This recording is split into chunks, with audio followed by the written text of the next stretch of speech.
Hello students, this is Dr. Shilpa Kapoor, Professor Physics from the Department of Basic Sciences, Oriental College of Technology, Bhopal.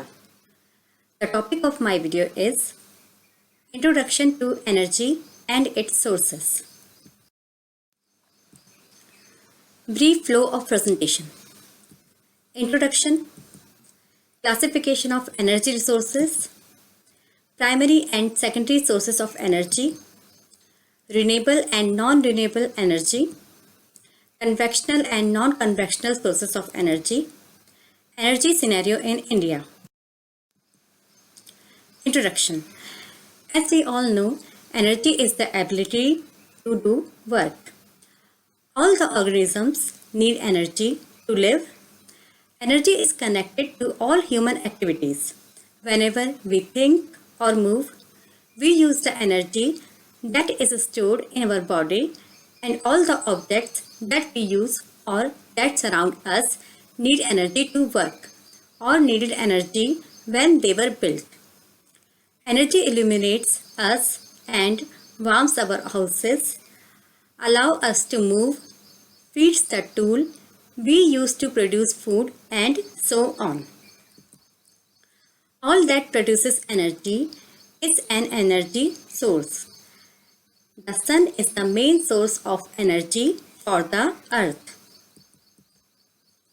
In general, all the energy available on our planet derives directly or indirectly from the sun.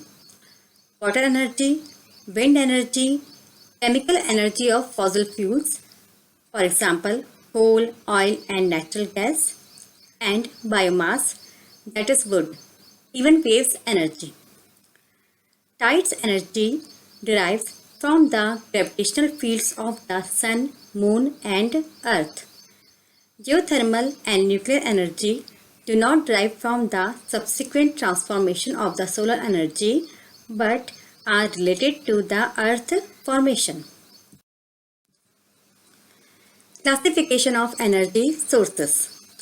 The energy sources can be classified in three types.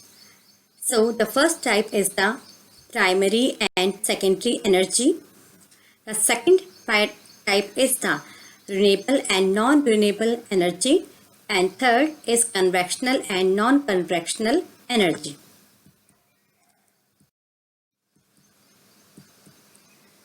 So the primary and secondary sources of energy.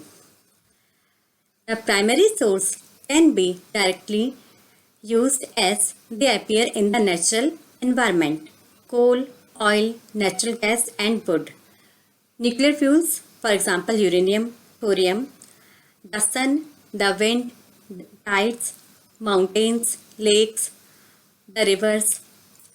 Hydroelectricity can be obtained from the rivers, and the earth heat that supplies geothermal energy.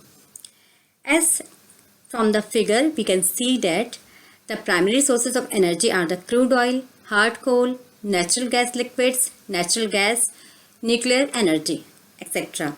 The waste is also included in the primary source of energy. These are the energies: wind, geothermal, biomass, hydroelectricity, wave and tidal energy. Secondary sources of energy. The secondary sources derive from the transformation of primary energy sources. For example, petrol that derives from the treatment of crude oil, and electric energy obtained from the conversion of mechanical energy, chemical plants or nuclear plants.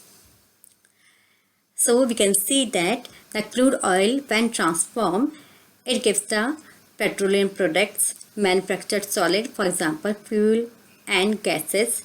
We get the petrol, diesel, kerosene from the crude oil. The waste can be transformed into electricity and heat, and the natural sources of energy like wind, geothermal, hydroelectricity can be transformed into the electricity, and they are consumption to various industries in our homes. We can use the electricity in our homes and industries. Now, the second type of energy, which is renewable and non-renewable energy. Since the energy source can be classified as renewable and non-renewable energy, the renewable source of energy contains the wind power, biomass, water power or hydropower, solar power. The non-renewable sources contain the fossil fuels, which are coal, oil, and natural gas. So the renewable energy are mostly biomass based and are available in unlimited amount in nature, since they can be renewed over a relatively short period of time. Energy sources that are replenished more rapidly are termed as renewable. Now, non-renewable energy. The non-renewable energy are available in limited amount and develop over a longer period of time. As a result of unlimited use, they are likely to be exhausted one day.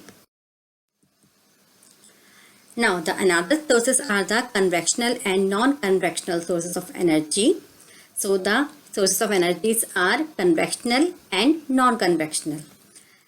The conventional sources are also classified as commercial and non-commercial sources of energy. In commercial sources of energy, we include coal, petroleum, electricity. In non-commercial, we include fire, straw, and dried dung. In the non-conventional sources of energy, we have bioenergy, solar energy, wind energy, tidal energy, energy from the urban waste.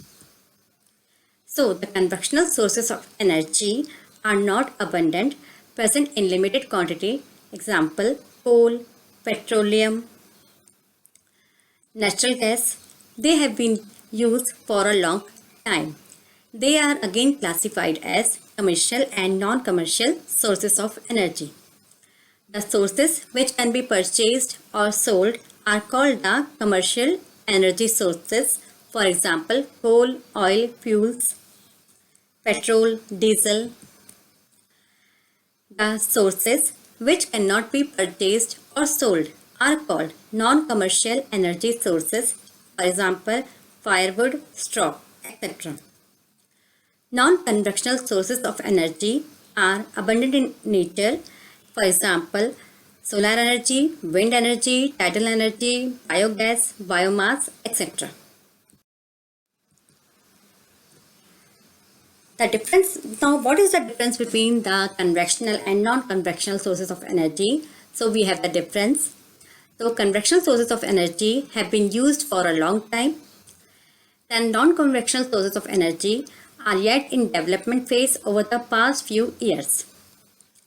The conventional sources of energy are not replenished continuously. They are formed over a million of years. The non-conventional sources of energy are replenished continuously by the natural process. The conventional sources of energy are also known as the non-renewable sources of energy, and the non-conventional sources of energy are called renewable source of energy. Conventional source of energy can be exhausted completely due to overconsumption except for the hydel power. The non-conventional sources of energy cannot be exhausted completely. The conventional source of energy pollute the environment by emitting harmful gases and also contribute to global warming. The non-conventional sources of energy are the eco-friendly, do not pollute the environment, as they are the natural sources of energy. Conventional sources of energy are commonly used for the industrial and commercial purpose. The non-conventional sources of energy are used commonly for the household purpose.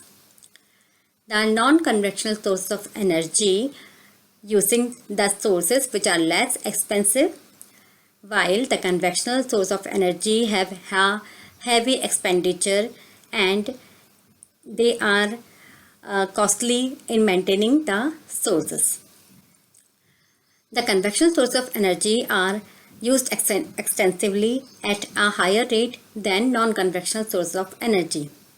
Non-conventional sources are not used as extensively as conventional sources. Now the energy scenario in India. As clear from the figure that maximum of the energy is produced by the thermal, coal and lignite.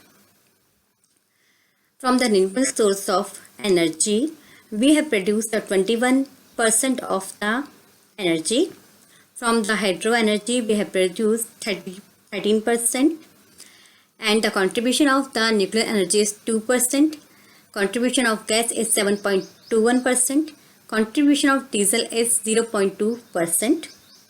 So we can see that the maximum percentage of the power generation capacity is from the thermal, which is 64%.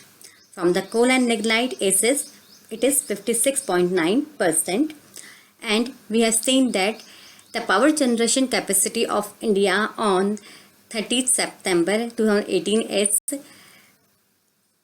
3,44,718 megawatt. Graph, we have the years from 2009 to 2019. As clearly seen from the graph, as we go to the next years, we see that we have generated the energy on the higher level. For example, in 2009, we have produced 771.551 terawatt hour units, and in the year 2018 and 19, we have produced 1249.337 terawatt hour units of energy. Now, what are our future plans? So our future plans are like that. In the year 2030, electricity production in India from the renewable sources can be like that. We will produce the energy from the solar source, which is nearly about 56%. From the wind energy, we are likely to produce it it is 26.12%. From the hydro energy, the contribution is 12.9%. The contribution of the biomass energy will be 1.2%. The contribution of the nuclear energy will be 3.15%. It means that we have planned that we will produce the energy up to the year 2030. The total energy will be 535.969 gigawatt. Thank you.